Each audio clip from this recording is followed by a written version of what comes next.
living longer, living healthier, living better than ever before.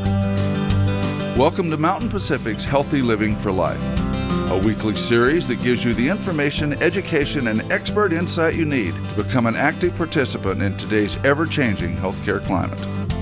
Here now is today's program host. Drug and alcohol addiction can affect anyone, no matter income, education, or occupation.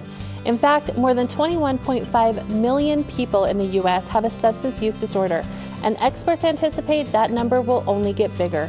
Welcome to Healthy Living for Life, a show dedicated to helping you do just that. I'm Beth Brown, your host. If you or a loved one has a drug or alcohol addiction, it's important to know there is help and hope. Stay tuned.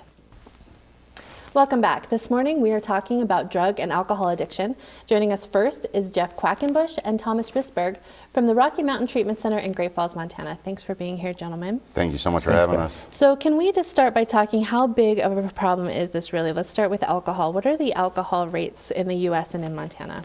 So alcoholism ranges throughout the United States. We have roughly 25 million people could be classified as having some range of alcohol disorders. It's all on a spectrum. Montana is actually far worse than the national average. Really? You see about 8% of folks have a chronic alcohol problem, typically known as alcoholism, and then 1 in 5 are binge drinking at least once a month, right? So Montana, relative to the rest of the country, has very high rates of alcohol use. It's more normalized here, right? If you go to functions, it's sort of expected, right, that there's going to be alcohol there. And so we really do have a problem not only with the rates of alcoholism, but also the severity of it, is that we have folks here that are drinking every day large amounts and never have alcohol outside their body. And is that because Montana is rural? Rates tend to be higher in rural states, is that right? Can you talk about why that is a little bit? Absolutely. So some of those are going to be the environmental factors that, you have higher rates of poverty, low education, unemployment is typically higher in rural areas. But I think the real crux of it comes down to the lack of connection. There's kind of a buzzword throughout the United States now called deaths of despair. And those, encompass the overdose deaths, but also suicides. And, Montana leads the country in suicide rates. Mm-hmm. And so what I really think that's indicative of is these folks do not have connections, whether it be family, things in their community, faith community, employment.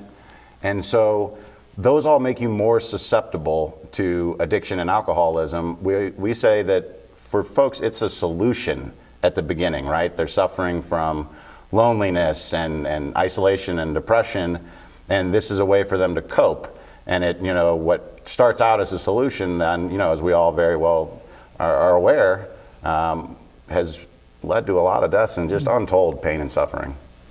Okay, so let's switch and talk about drugs and drug addiction a little bit now, especially opioids. We've been hearing about that a lot in the news, it's in movies. Is this a national crisis, opioids? It is. I think everybody has a little bit of a relationship to it. My brother-in-law died of an opioid overdose in 2003, which was, of course, a while ago. He was prescribed opioids as a result of a surfing accident, broke his wrist. 3 years later, he's dead over an overdose. Mm-hmm. So it's very personal to everybody, and I'm sure everybody can relate to having somebody who's got this issue. So I think it's all over. So you would agree this has hit Montana, the opioid crisis? I think it's hit everywhere. Yeah. Absolutely. And so on the specifics there, Montana actually has a higher than the national average of prescription drug abuse.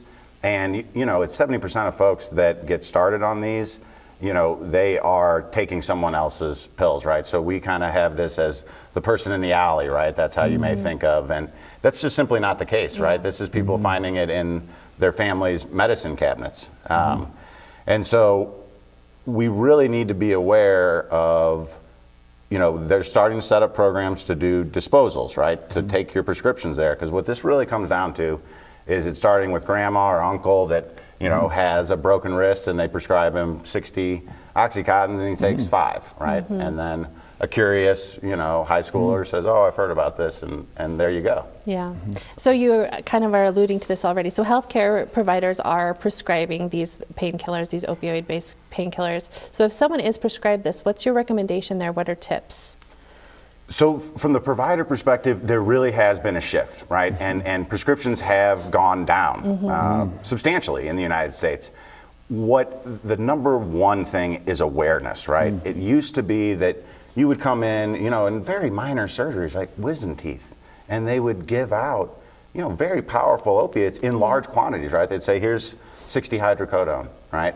And no one is saying, look, there's a potential for abuse, right? Be very careful about this, you know. And now you, as a matter of course, are going to receive an educational component about, hey, the rates of people getting addicted from this starting point is very high, and the length of prescriptions is way down, right? When you're coming in to get a first-time, you know, prescription of any kind of opioid, you're typically going to see very short ones, right? They may do a 10-day, and so that doesn't give you the time, you know, to develop that addiction and that tolerance, and it also prevents from, you know, pills being, you know, left around, right, so that they can get into the hands of other people. So that's the good news in this. So if someone knows a person, whether it's alcohol or drugs, whether it's opioids or another kind, who they kind of suspect something's going on here, what's your recommendation? How do you approach a person that you think might have an addiction? I would say start communicating that. Just start asking questions. We have 3 people on our staff that deal with that full time, taking phone calls and just starting the conversation, getting out there, talking to your support that you do have. There's a lot of support through NA and AA as well, and Al-Anon and Narconon. Those are great plans to just start the conversation, because once you start realizing it, you'll find you have the support, and there's people out there that are going through the exact same thing. And like we were talking about, isolation is the friend of addiction, and when you think you want to just bury your problem, it doesn't get better. So get it out there, start talking about it, and remember, it's just really, the statistics are alarming, but it's the person that you're living with or the person that you know that has this problem that needs to be dealt with, and that's one too many right there. So let's start with that one person and just try to get to understand that situation, and through those programs you can learn. That is a great message, and we actually have to pause for a break, so we'll stop on that great message. Thanks for being here, both Jeff and Thomas. Appreciate your time and your expertise. Yeah. Thanks, Beth. Thank you very much. So coming up next, we are going to talk about some of the different treatment options available for people who need help overcoming a substance use disorder or an addiction. We'll be right back after these messages. Don't go away.